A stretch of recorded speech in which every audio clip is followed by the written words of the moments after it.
Dzień dobry, witam serdecznie moich stałych oglądaczy. Dziś, moi drodzy, odmienny vlog poświęcony tematyce radiowej. Chciałem dzisiaj Wam przedstawić, pokazać antenę szerokopasmową, która do mnie tutaj niedawno dotarła. Ja taką antenę posiadałem już kilka lat temu, wprawdzie, ale obecnie chciałbym o niej powiedzieć kilka słów. Złożymy ją dziś na dzisiejszym tutaj vlogu i myślę, że opowiem kilka opinii właśnie o tym właśnie produkcie. Zaczynamy. Moi drodzy, Diamond D3000N. D3000, oznaczenie oryginalne, japońska firma Diamond. D3000 znaczy zakres pracy tej anteny, czyli maksymalnie do 3000 MHz, czyli jest to 3 GHz. N oznacza końcówkę N w standardzie N, którą musimy użyć do zasilenia właśnie tej anteny. Moi drodzy, co otrzymujemy w pakiecie? Rozpakujemy to w ładnym opakowaniu. Wszystko przychodzi oryginalne.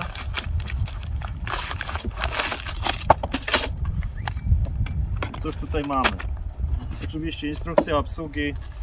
W moim przypadku jest to instrukcja obsługi w języku angielskim. Jako że antena pochodzi z dystrybucji ze Stanów. Głowica anteny, do której będziemy przykręcali właśnie elementy aktywne w postaci takich drucików, jak to można określić, oraz zestaw mocujący do masztu, czyli obejma plus klamy umożliwiające przymocowanie takiej anteny do masztu o średnicy tam chyba do 32 mm bodajże, ale tego tutaj akurat nie piszę, więc trzeba by było to przetestować. No i drodzy, otworzymy w tej chwili opakowanie. Klejmy na bok. To będzie nam potrzebne w późniejszym etapie. Pierwsze będzie nam potrzebna głowica oraz elementy pręty. Rozetniemy to.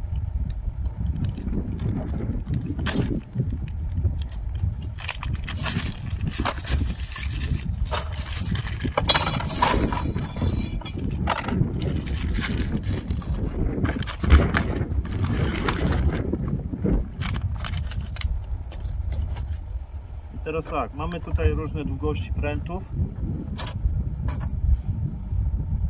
Są pręty tego typu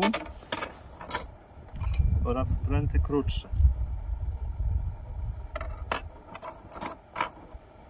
I co ważne, tego typu antenie, jest to antena typu Discone, szerokopasmowa. Tego typu anteny używamy głównie do skanowania częstotliwości, szerokiego skanowania, czyli wszelkiego rodzaju skanery, oraz jest to bardzo dobra antena do nasłuchu pasma lotniczego. Pasmo lotnicze właśnie. Tego typu anteny używa się profesjonalnie właśnie do komunikacji lotniczej również. Także coś tu mamy. No i moi drodzy, tutaj tak, mamy głowicę.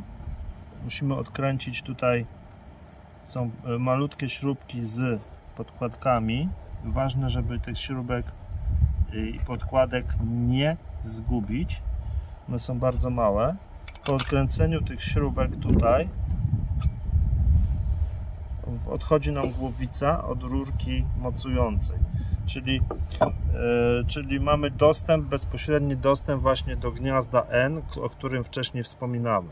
I teraz tak, przed przystąpieniem do skręcenia tego całego, tych wszystkich elementów, należy podłączyć, przeciągnąć przez tą rurkę przewód, podłączyć tak jak już powinien być podłączony przewód do gniazda N, zataśmować i z powrotem skręcić tą rurkę tak jak powinna już być gotowa do instalacji. Trzeba to zrobić zanim założymy elementy te prętowe, ponieważ później jest utrudniony dostęp do niektórych z tych śrubek, co może powodować to, że będziemy musieli odkręcać dane później przeciwwagi tak naprawdę. Także lepiej jest przeciągnąć ten przewód. Ja za chwileczkę to przeciągnę, pokażę jak to zrobić i wrócimy do dalszego składania tej anteny. Teraz tak, ważną rzeczą przed założeniem, oczywiście przed założeniem przewodu, ja sobie tutaj ten przewód już wcześniej przygotowałem. On jest zarobiony z dwóch stron N-kami tak zwanymi, końcówkami typu N, męska. I teraz dobrze jest miernikiem przed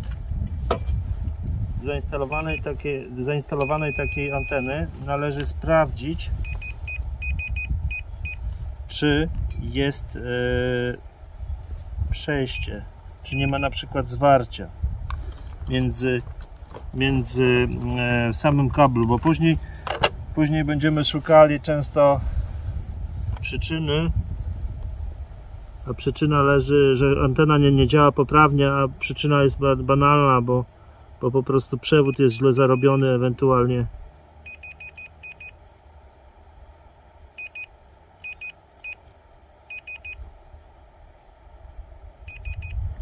akurat tutaj mamy dobry przewód nie ma zwarcia, przewód ma przejście, więc możemy spokojnie ten przewód wykorzystać właśnie do zasilenia, do podłączenia tej właśnie anteny. Teraz tak, ja wykorzystuję przewód LMR 400, to jest bardzo popularny przewód LMR 400. Jest to przewód z linią wewnętrzną, litą wewnątrz.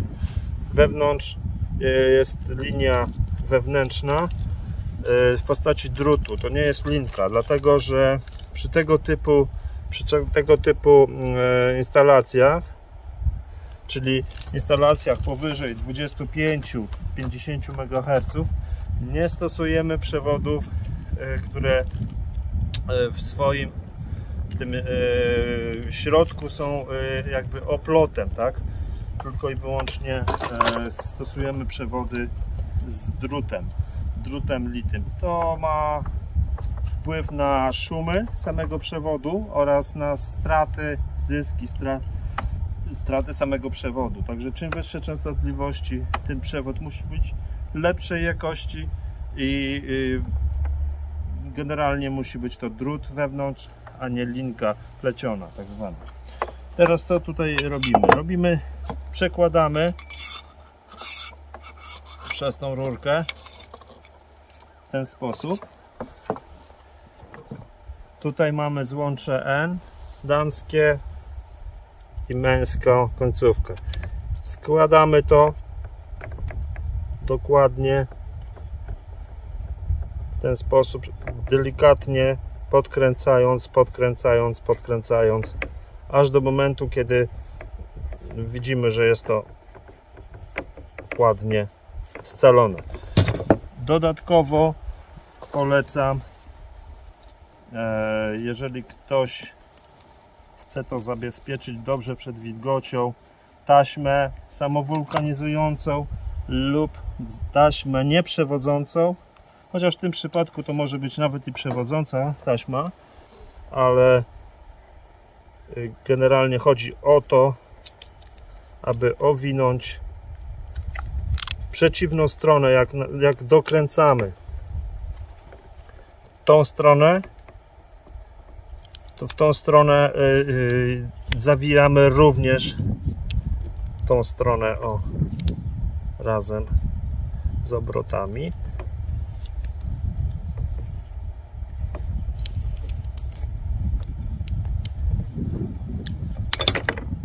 Jest zimno akurat, u mnie jest na minusie, więc ta taśma ona nie jest taka przyjazna do tutaj do układania, ale tutaj była termokruczliwa koszulka, także to w 100% wystarczy. To tylko ma chronić w niewielkim stopniu tą powłokę górną samego tego złącza. Teraz tak, z powrotem tutaj mamy te dziurki, trafiamy w te dziurki i tu mamy te nieszczęsne malutkie śrubeczki, którymi tymi śrubeczkami musimy trafić właśnie w te dziurki. To jest według mnie takie niezbyt udane rozwiązanie tej anteny, ponieważ no, trzeba uważać, żeby tych malutkich śrubek nie utracić, żeby one gdzieś nie spadły. Dlatego dobrze jest właśnie robić to na ziemi, podłączyć ten przewód na ziemi, jeżeli jest taka możliwość, co zapobiega właśnie takiej możliwości utracenia tych śrubek gdzieś tam pracując na wysokości. No, wiadomo, musimy na to bardzo uważać.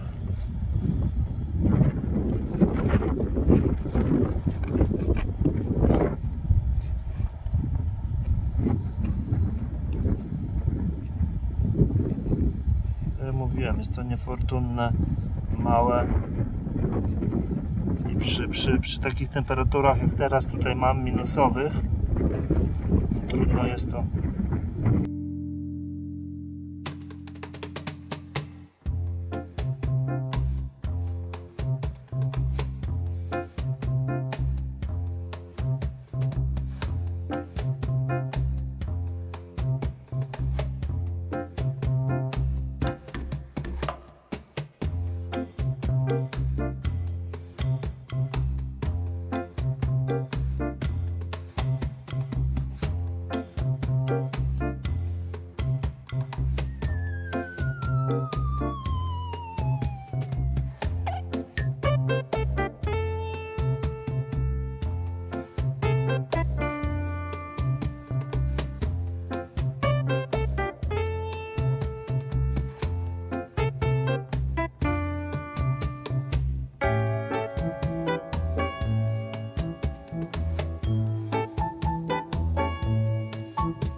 Korygujemy po wszystkim pionie,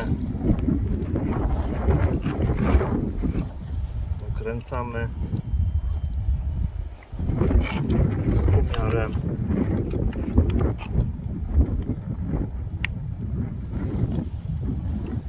Mamy głowicę gotową już z kablem, tak? W tym momencie jesteśmy gotowi do przykręcania kolejnych elementów tej anteny. Kolejny element, zalecałbym skręcanie tych górnych, tych właśnie poziomych, ale zanim to zrobimy, musimy użyć, tu są takie malutkie nakrętki i te nakrętki należy wkręcić przed dokręceniem do głowicy. Na każdy z tych właśnie tych drucików.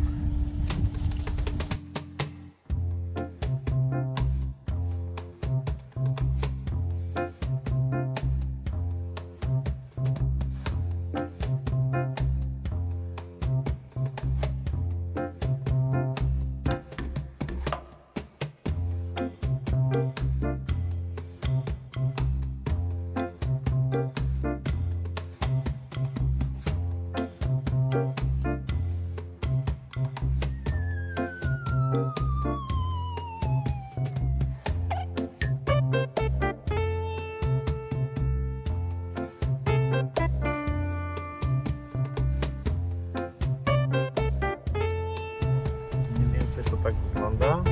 Jest nakrętka, którą trzeba dokręcić ją do samego końca. O. Dopiero później wkręcamy tutaj w ten element głowicy. Trzeba też bardzo delikatnie to robić, z wyczuciem, do samego końca ręcznie, bez żadnych urządzeń, bez żadnych narzędzi.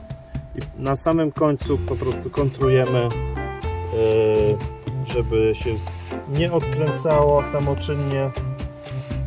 Kontrujemy to za pomocą na przykład kombinerek czy szczypiec jakiś.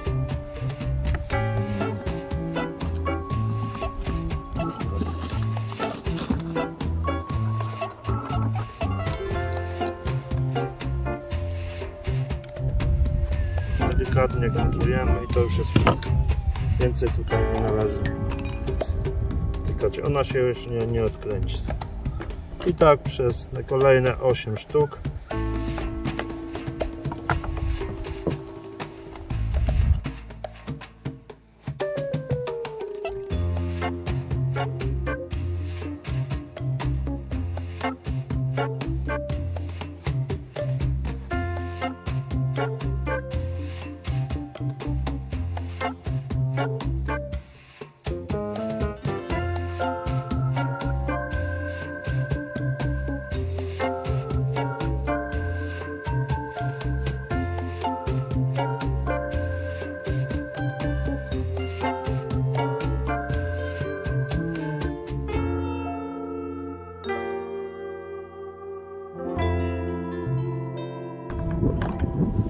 Mamy już 2 sztuki.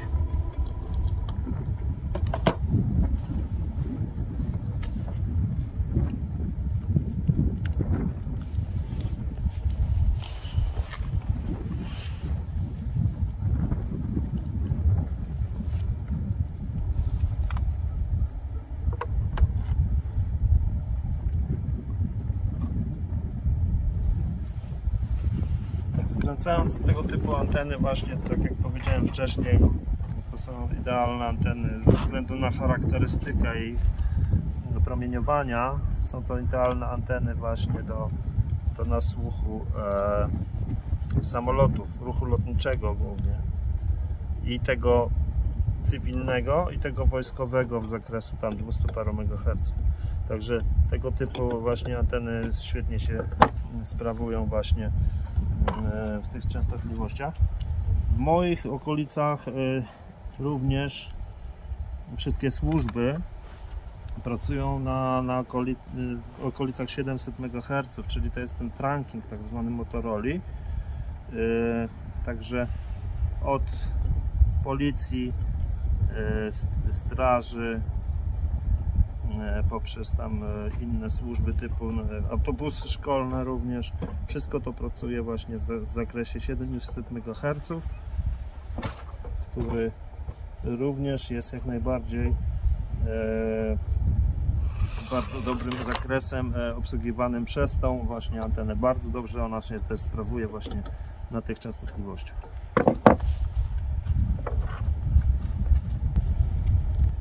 I teraz tak, przeszliśmy etap skręcania górnych przeciwwag w tej oto antenie. Tutaj mamy w zestawie 8 kontrujących śrubek, które musimy sobie wcześniej wkręcić, bo zaoszczędzimy sobie w ten sposób sporo czasu.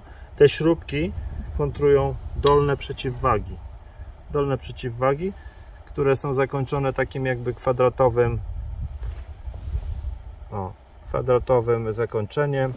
To kwadratowe zakończenie wkładamy w dolne dziurki, w dolne tutaj otwory anteny i kontrujemy to właśnie tymi wcześniej przygotowanymi śrubkami na kluczyk taki imbusowy. Mniej więcej tak.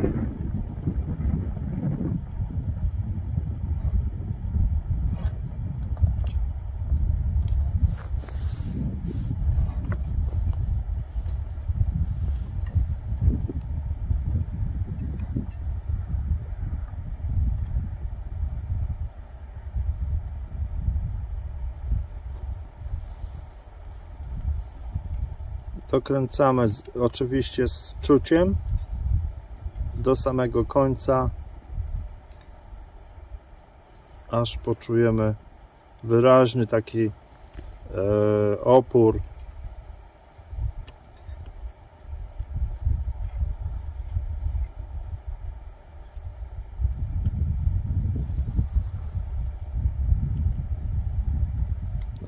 Jest to czasochłonne, ale niestety, jeżeli to dobrze zrobimy, to żywotność tej anteny będzie bardzo, bardzo długa i te dolne przeciwwagi, one nie wypadną po prostu na silnym wietrze.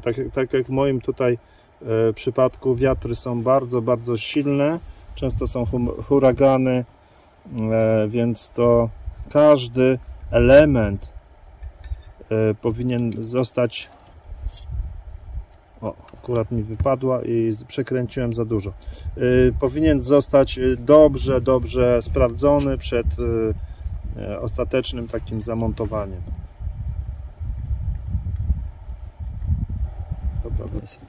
I teraz tak, tutaj w ten sposób wygląda montaż przeciwwag dolnych, których jest również 8. Pręt wkładamy w otwór montażowy. Staramy się tak, żeby poczuć aż opór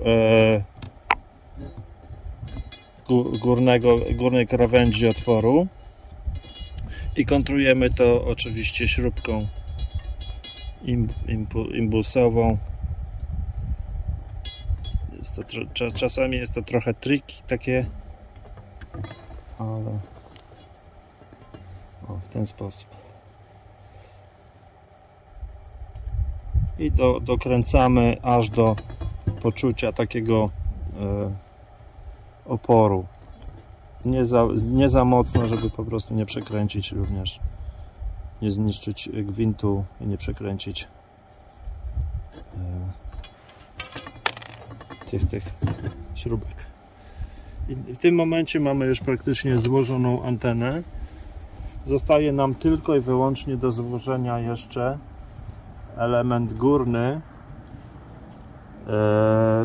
Ten element górny, który tutaj widzicie, można go nie używać, jeżeli nie chcemy korzystać z pasma 6 metrów, czyli 50 MHz. Czyli ten element górny, on jest zbędny. Można go wykręcić i wtedy zostaje sama antena właśnie bez pasma, bez nadawania na paśmie właśnie 6 metrów. Jeżeli chcemy używać antenę do pasma 6 metrów, dokręcamy właśnie ten górny element wraz z górnym promiennikiem. Promiennik również jest tutaj mocowany za pomocą imbusa. Można to później również na SWR-metrze dostroić dokładnie do pasma właśnie nadawczego, w którym chcemy nadawać, tak? Bo ta antena jest oprócz szerokopasmowej anteny odbiorczej, ma wybrane pasma, na których właśnie można nadawać również. Także jest to antena odbiorczo-nadawcza. A pasma nadawcze to jest 50 MHz, 144 MHz, 430 MHz, 904 MHz i 1200 MHz. To są pasma właśnie nadawcze, w których ta antena ma rezonans i można z nich korzystać jako anteny nadawcze. Także mamy złożoną całkowicie antenę.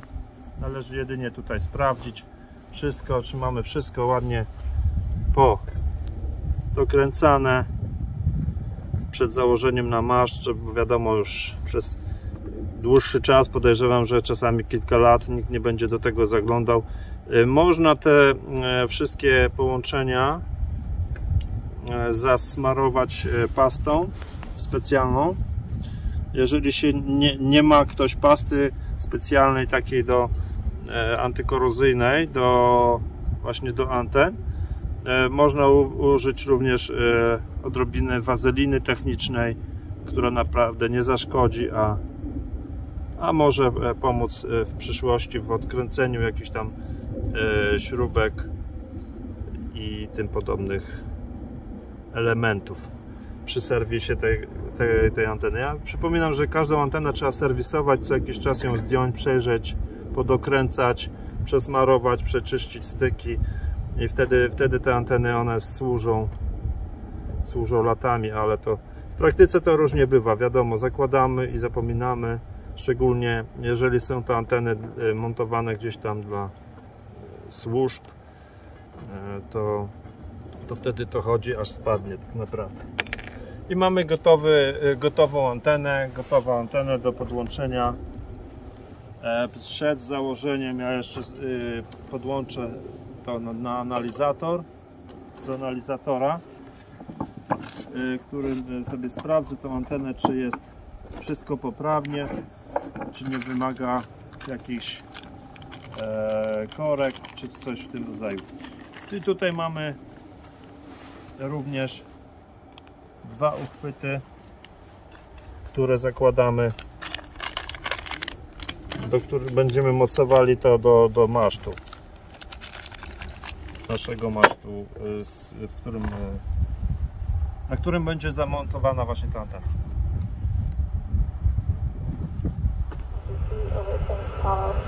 I'll be following the highway to Magnetic Hill. Taking traffic advised and taking a record.